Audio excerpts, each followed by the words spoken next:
back with Agatha All Along, episode 4 review. I think we're at the halfway point now because I think it's a 4-part or 8-part series. And so, moving right along at the halfway point. And sadly, this episode kind of drags. We get a little bit of plot moving forward, a little bit of threads for the mystery, but other than that, it kind of just felt the same as the last episode. We deal with Mrs. Hart's death. They bury her, and from the trailer we see Rio, played by Aubrey Plaza, pop out. She pops out of Mrs. Hart's grave. So that was kind of a shock moment. You're like, oh, because there was a hand that popped out. You thought it was a zombie Mrs. Hart or something like that. But yeah, again, these reviews are very spoiler light. There might be some things considered a spoiler, but I don't go into detail of any drastic things like Mrs. Hart's death last week. I didn't tell you she died, kind of thing like that. So we get a new house. They come across a new house. I was kind of hoping they wouldn't do that, because we got the Real Housewives house last week, and this week we get like a 70s rocker house. I don't know if it's supposed to be the one Witch's mother's house or just a facsimile of it, something like that. But we get another musical number in this one. They sing the rock opera version of The Witch's Road. And, yeah, like I said, it felt like it just felt derivative of last week's. We're stuck in a house. There's a spell, curse cast on our witches. And maybe their lives were at stake if they didn't lift the curse like the last one, but it wasn't really clear if they were all going to die. I mean, there was a ticking clock like the last one, so maybe they were. But yeah, this was I was hoping like the trials would come on the road and things like that instead of just a new house every week. And if that's going to be the case, then that's going to get kind of stale and boring. I mean, we only have 4 episodes left. I assume we don't have 4 houses left, maybe 2 or 3 if they do the house thing. But yeah, this was a cool 70 rocker house look. They were all in like in the last episode, they were all dressed in like Real Housewives, upper middle class, country club style clothing. This one, they're all wearing like 70s glam rock, an androgynous David Bowie kind of look to them. And man, there's not much to say. But one thing that was kind of cool. That's kind of a spoiler. I don't want to delve into spoilers, kind of thing like that. There's a cool revelation for Lorraine.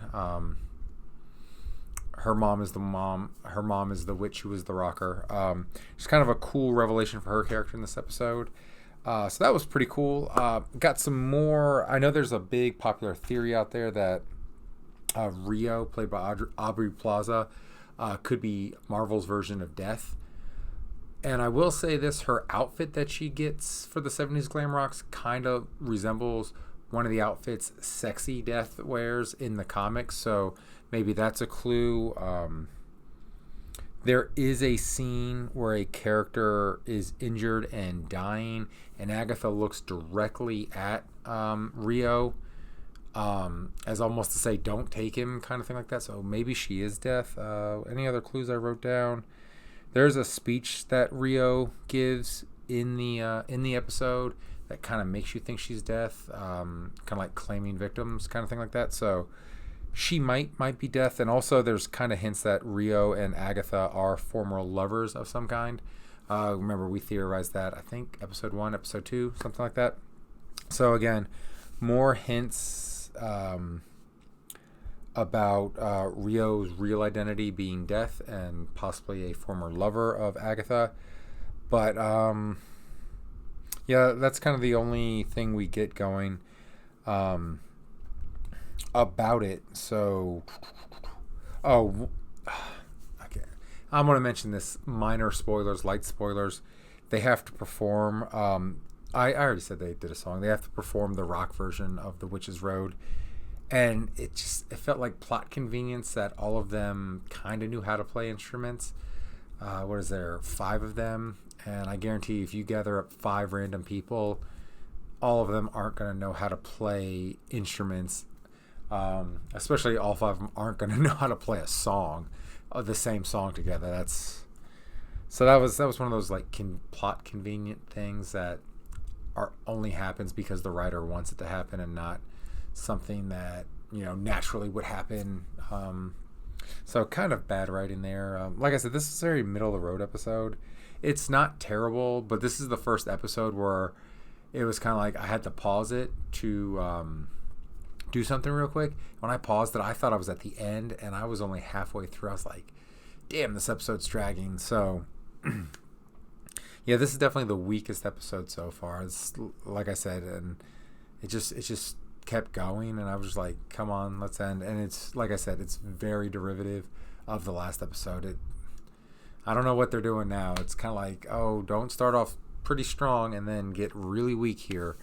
So I mean, as it's a miniseries, it's kind of have to watch everything. And like I said, there are little crumbs and clues to this in this episode. It's not terrible, but it's not really good.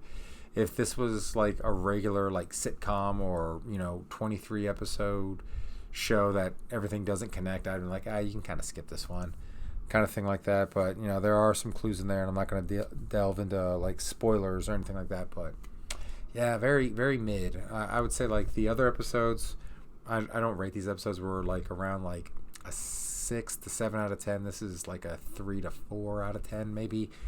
Definitely the weakest episode. No one really shines in this episode as far as like acting. Like, oh, this is great. Though there are a couple scenes where Aubrey Plaza chews the scenery, but other than that, nothing too great. This is mid, very mid to lower mid, kind of thing like that. So yeah, so that's episode 4 of Agatha All Along. Have you watched it yet? What'd you think? Let me know down below. Does this episode make you more excited for the rest of the season or less excited? For me, I'm a little less excited than I was a week ago because it just feels like they had an idea for maybe 90 minutes that could have been like a Disney Plus movie, but they're stretching it out to 8 episodes and they don't have enough fuel in the tank to go 8 episodes. So I mean, we shall see if they we're past the halfway point now, if we can get some better episodes in here and something more creative. But yep, that's my review of Agatha All Along. Let me know what you thought in the comments below. Don't forget to like and subscribe, and as always, have a great rest of your day. Take care now. Bye.